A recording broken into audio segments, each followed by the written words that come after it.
sort of a financial deal should Obama be seeking to strike when he travels to China next month? No, I think this would be the time, because you really need to bring China into the creation of a new world order, financial world order.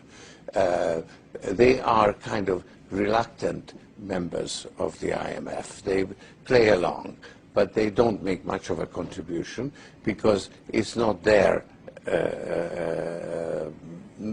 institution. Their share is not commensurate. Their voting rights are not commensurate to their weight.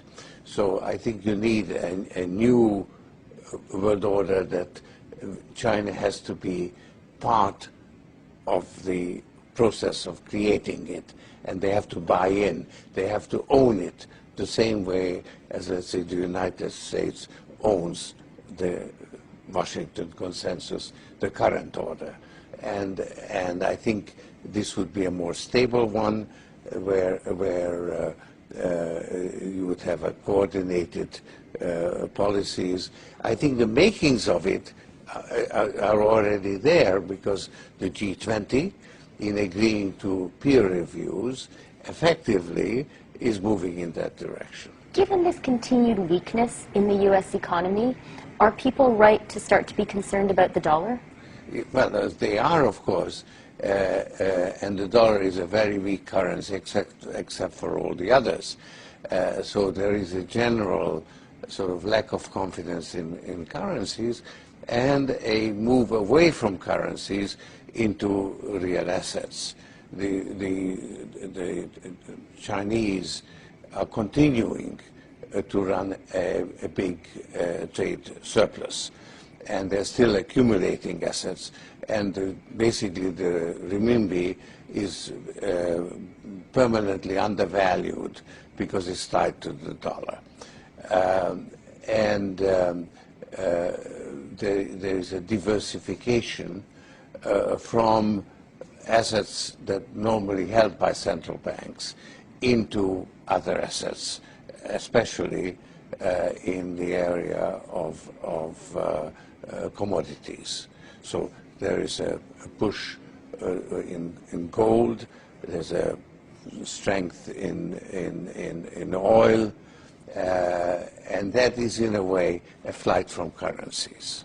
Is there going to be sort of a tipping point, a moment at which the dollar is fatally weakened, or does it just sort of carry on? Well, it's difficult. As long as as long as the renminbi is tied to the dollar, I don't see how the decline in the dollar can go too far. Now, of course, to some extent, it's very helpful, because with the U.S.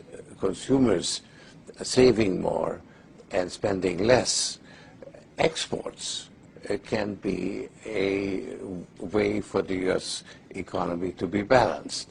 So an orderly decline of the dollar is actually desirable. Does it at some point need also to decline against the renminbi? Does there need to be some sort of a new global currency deal? Yes. No, I believe that basically the system is broke and needs to be reconstituted.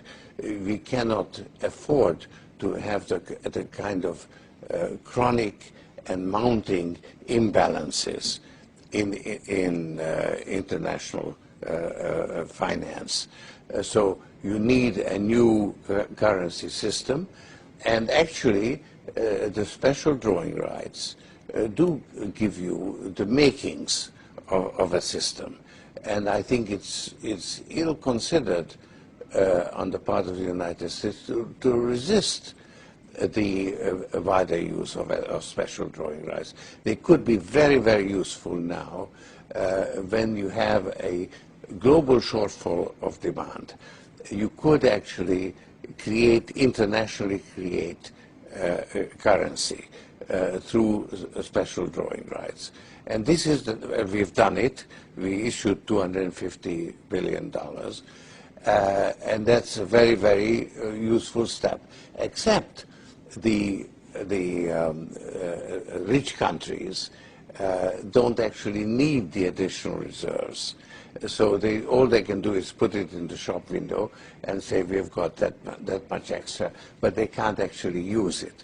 Now, I think it could be used. It could be used to provide global public goods. The rich countries could put their allocations in escrow. The problem is that there is a cost to using SDRs. It's a very small cost at the moment. It's only less than 0.5%, but still is a cost. So somebody has to pay it. And I think we have actually the means to do it because the IMF has very large gold reserves and kept in the books at a very low price.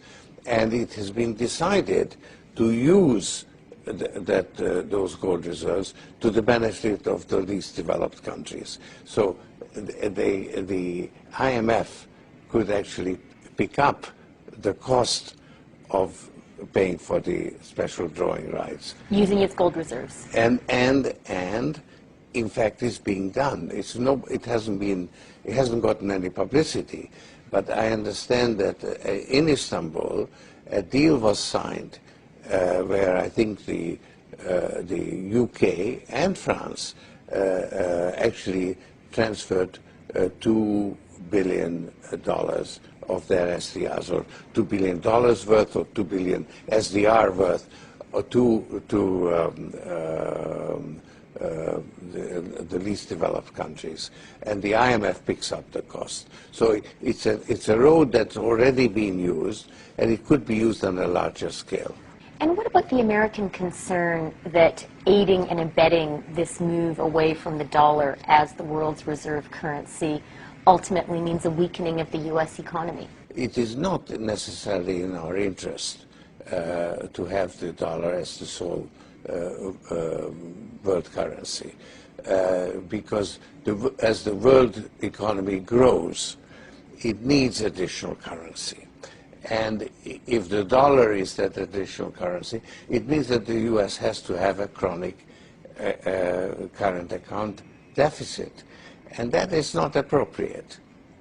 So I think it's in our interest as well to reform the system. I think this is a healthy, if painful, adjustment that the world has to go through. If America doesn't actively take part in this sort of renegotiation of global finance, what will happen? What's your nightmare scenario? Well, the Chinese will go bilateral. They already do it.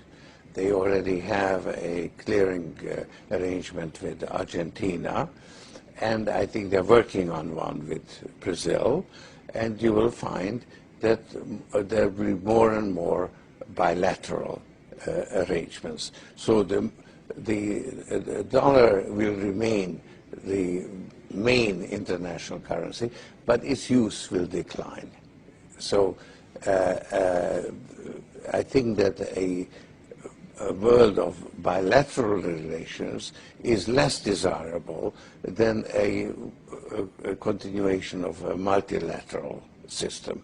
But the system we have now has actually broken down, only we haven't quite recognized it. And so you need to create a new one. And this is the time to do it. In the United States, how worried are you about the budget deficit and maybe about the possibility of inflation? Well,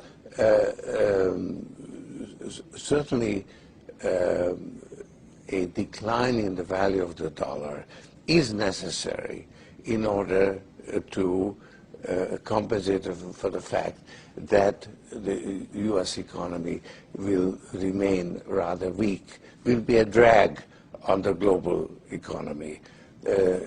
China will emerge as the motor replacing the U.S. consumer. And of course it's a smaller motor because the Chinese economy is much smaller.